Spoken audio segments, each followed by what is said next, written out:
अध्यक्ष प्रोफेसर रामशरण शाही जी को, राजशरण शाही जी को नमस्कार, मेरा प्रणाम।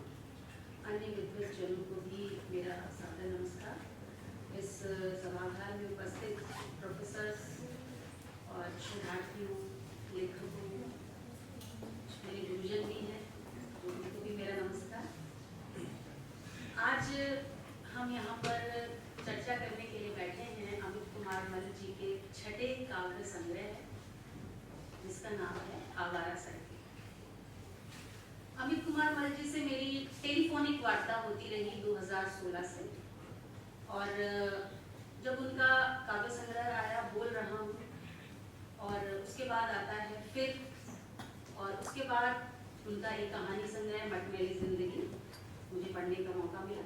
तो निरंतर एक परिचय इनके कृतित्व से मेरा होता रहा, और मैंने एक परिवर्तन देखा इनके रचनाक्रम में। जो इनका कविता संग्रह था बोल रहा हूँ, उसमें जो धार थी, उसमें जो पैनापन था, उसमें जो तीखापन था, वह फिर काव्य संग्रह में आकर के थोड़ा सा शांत हुआ। मुझे ऐसा लगा एक पाठक की दृष्टि से, जो मैंने महसूस किया। और अब ये आवारा सड़कें, कुछ उम्र भी है, कुछ अनुभव भी है, तो इतना लंबा समय बीत गया, तो जो फिर में जो संवेदना थी, जो वो कटचोट थी, जो बेचैनी थी, और जो उसकी धार थी, वो यहाँ आकर के थोड़ा सा मुझे ऐसा लगा कि ठीक है, जैसा है, अपने हाथ में कुछ नहीं होता है, तो जो है जैसा है उसको वैसा ही जीवन में स्वीकार करना चाहिए। ऐसी कुछ कविताएं अमित कुमार मल्ल जी की इसमें मुझे देखने को मिली।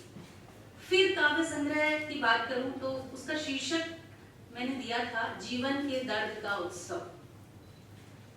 गहन संवेदना से परिपूर्ण कविताएं।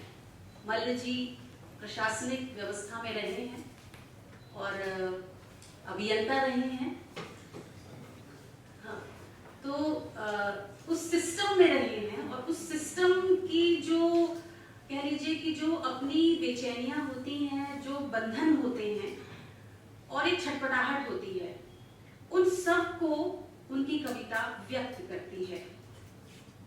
मटमैली जिंदगी, और इसमें कुछ कविताएं मुझे ऐसी लगी कि उनकी प्रतिछवि में उनके मटमैली जिंदगी जो कहानी संग्रह है उसमें भी मुझे दिखाई देती है। तो जैसे कि अभी ज्ञानेंद्र जी ने कहा कि समय व्यर्थ ना करते हुए, मैं भी समय व्यर्थ नहीं करूंगी क्योंकि समय बहुत कम है। मैं कुछ कविताओं की बात करूंगी जिन्होंने मुझे छुआ। वैसे तो सभी कविताएं बहुत प्रभावित करती हैं, लेकिन कुछ कविताएं ऐसी हैं जिनकी कि मैं चर्चा करना चाहूंगी। और इसमें सबसे पहले मैं चर्चा करना चाहूंगी बिखरा कविता की। पंक्तियां हैं, मुझे पहचानने के लिए मेरा चेहरा मत खोजिए, मैं अपनी किताबों के अक्षरों में बिखरा पड़ा। ये एक ईमानदार कवि की स्वीकारोक्ति। कवि को पहचानने के लिए, कवि को समझने के लिए स्थूल रूप से उसके पर्यवेक्षण की आवश्यकता नहीं होती। अगर उसे समझना है तो उसके रचनाकारों के द्वारा हम उसे समझ सकते हैं। उसका लेखन ही उसकी वह अमूल्य निधि है जो कि उसकी प्रतिछवि को समाज में स्थापित करती है। तो सिर्फ एक बाहरी या स्थूल रूप से दिग्दर्शन कर लेना किसी भी व्यक्ति के व्यक्तित्व के मूल्यांकन का आयाम नहीं हो सकता। तो कवि ने बिल्कुल ईमानदार स्वीकारोक्ति है कि अगर मुझे पहचानना है तो जो मैंने लिखा है मैं अपनी किताबों के अक्षरों में बिखरा पड़ा।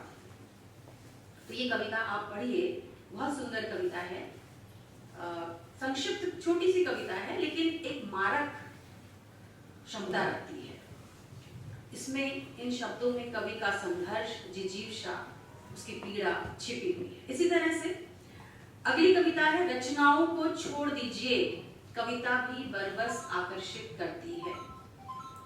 वो कहती हैं, रचनाओं को सुखाइए खलिहान के पुआल पर। देशज शब्दों का प्रयोग है, जैसे कि पूर्वी उत्तर प्रदेश से हैं और मैंने ये देखा है लगातार देशज शब्दों का प्रयोग करते हैं। कहानियों में भी वही है। तो अपनापन जो है उनका अपनी धरती के प्रति, वो सुगंध उनकी कविताओं में, उनकी रचनाओं में बिखरी पड़ी है। तो पुआल पर सुखाइए, रचनाओं को छोड़ दीजिए, तरह तरह के मिजाज वाले लोगों के जंगल में उसे अपना रास्ता ढूंढने दीजिए, उन्हें लौटने दीजिए किसी विद्यार्थी की कलम बन के, किसी मेहनतकश का पसीना बन के। यदि वह बची रहकर लौट सके तो बची रहेगी समाज में। कोई नारा नहीं है, कोई शोर नहीं है, कोई आडंबर नहीं है। अगर मेरी कविता में ताकत होगी तो वह है कालातीत बनेगी। तो यही एक बात पिछले दिनों कॉलेज के प्रोफेसर इंटरव्यू में मुझसे पूछा गया कि भाई आपने एक संपादन किया है अमित कुमार मल जी के साहित्यिक कृतित्व पर, उनका हिंदी साहित्य में क्या योगदान है। तो मैंने उनसे यही कहा कि सर, इनकी कविताएं ना कोई नारा है, ना कोई स्लोगन है, ना ही आडंबर है, लेकिन जो इनकी कविताओं से गुजरे हैं वो समझ सकते हैं कि समाज और अपने समय का वास्तविक आईना ये रचनाएं हमें दिखाती हैं। और अभी आज की मैंने चर्चा की कि 5-6 दिन में एक कार्यक्रम उनके अगले काव्य संग्रह पर होने वाला है और आप भी आइए, मैंने उन्हें आमंत्रित भी किया। तो ये एक बहुत बड़ी बात होती है कि आप किसी विचारधारा का न समर्थन करते हैं, न विरोध करते हैं, लेकिन एक कवि की जो एक निजी ईमानदारी होती है और अपने समय और समाज के जो संघर्ष होते हैं, जो दबाव होते हैं, जो चिंताएं होती हैं, उन्हें बड़ी ईमानदारी से व्यक्त करते हैं और सीधे सरल शब्दों के द्वारा। अच्छा, ये भी होता है कि आपको अगर अपने आप को बहुत लाइमलाइट में लाना है या बहुत ही आपको शोबाजी करनी है, तो आप ऐसे भारी भरकम शब्दों का प्रयोग कर दीजिए कि आप चमक जाएंगे। जैसे कि अभी यहाँ बात हो रही थी कि फेसबुक और वहां पर आप कविताएं लगा देंगे तो पॉपुलर हो जाएंगी। तो ऐसा कोई प्रयास उनकी कविताओं में कभी नहीं रहा। बहुत शांत, बहुत सहज, बहुत स्निग्ध भाव से अपनी बात कहते हैं अपनी कविताओं के द्वारा। लेकिन हाँ, एक शिफ्ट है समय के साथ, जैसे रिटायरमेंट वाली कविताएं हैं और समय की बात है, वो पीड़ा है कि समय गुजर गया है, अब जो है जैसा है उसे स्वीकार कर लेना चाहिए। तो वो बहुत ही सहज सरल ढंग से उन्होंने अपनी कविताओं में व्यक्त किया है। 63 कविताएं हैं, ज्यादा लंबी कविताएं तो नहीं है, कुछ 2 पंक्तियों की भी हैं, कुछ 4 पंक्तियों की भी है, लेकिन उतनी ही मारक क्षमता उनकी कविताओं में है। विभिन्न मनोदशाओं, विभिन्न परिस्थितियों को प्रकट करती हैं।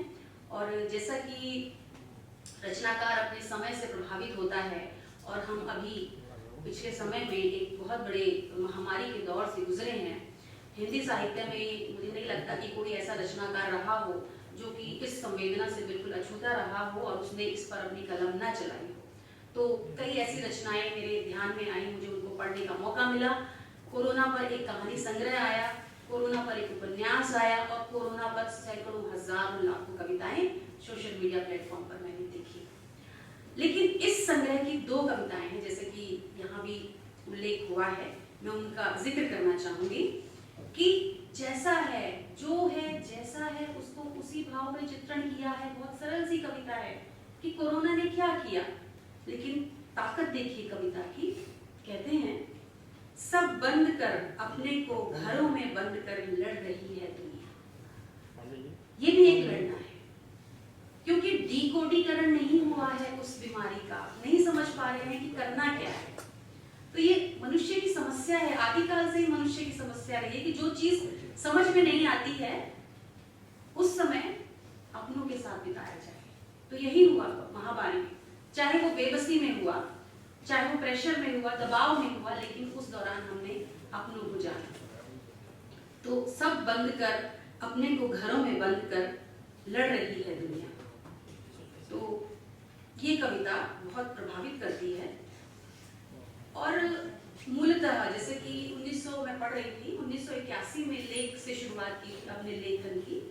विभिन्न निबंध भी लिखे, लेख भी लिखते रहे, कविताएं भी लिखी, कहानी संग्रह भी आया, गजल भी लिखी हैं, लेकिन मूलतः अमित कुमार मल कवि हैं, वे कवि मन के हैं। बहुत भावुक करने वाली उनकी कविताएं हैं। प्रेम उनकी कविताओं का मुख्य विषय रहा है। लेकिन इस कविता संग्रह में मुझे एक शिकायत है कि जो बहुलता, जो अधिकता मैंने उनके प्रारंभिक कविता संग्रहों में देखी थी, प्रेम की कविताएं, वो इस संग्रह में बहुत कम है।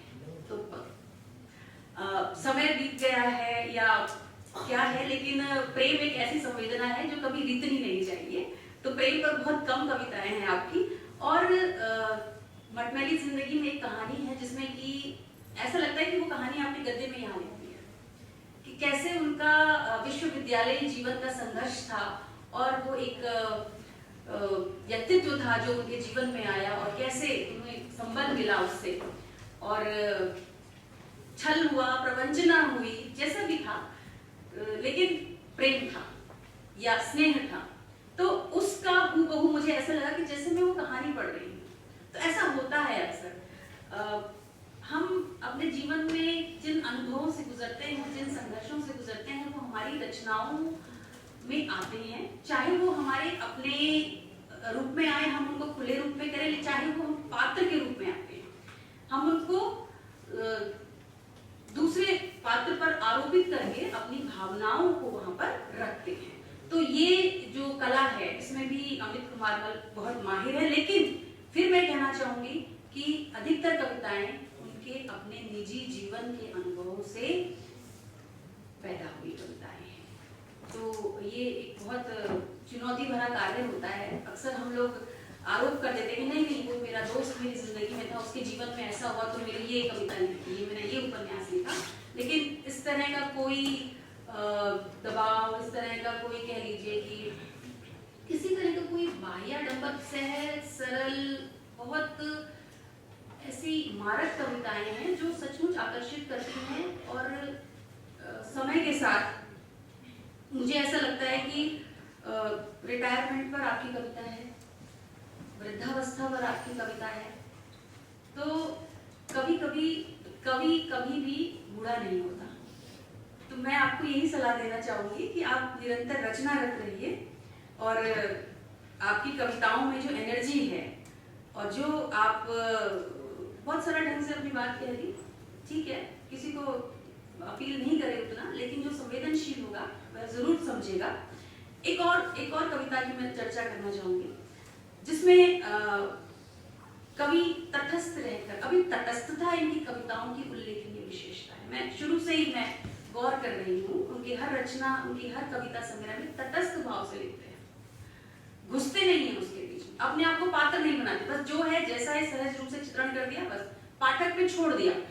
और ये तो एक रचनात्मकता का बिंदु भी है कि भाई जब कविता आपके कलमबद्ध होकर निकल गई तब वो आपकी कविता नहीं रही। पाठक का जैसा मनोभाव होगा वह उसको वैसे ही ग्रहण करेगा।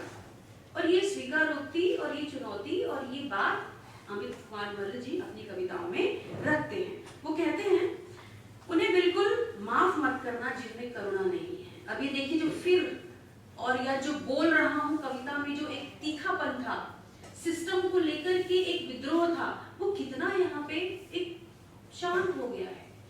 कहते हैं, उन्हें बिल्कुल माफ करना जिनमें करुणा नहीं है, दुख नहीं है पर दुख कातरता नहीं है। भगवान राम से कहते हैं कि जिन्होंने मर्यादा का हरण किया है उन्हें बिल्कुल माफ मत करना। महावीर से कहते हैं कि जो जीवों पर हिंसा करते हैं उन्हें माफ मत करना, उन्हें बिल्कुल माफ मत करना जो आदमी को आदमी न समझे। तो ये कविता भी बहुत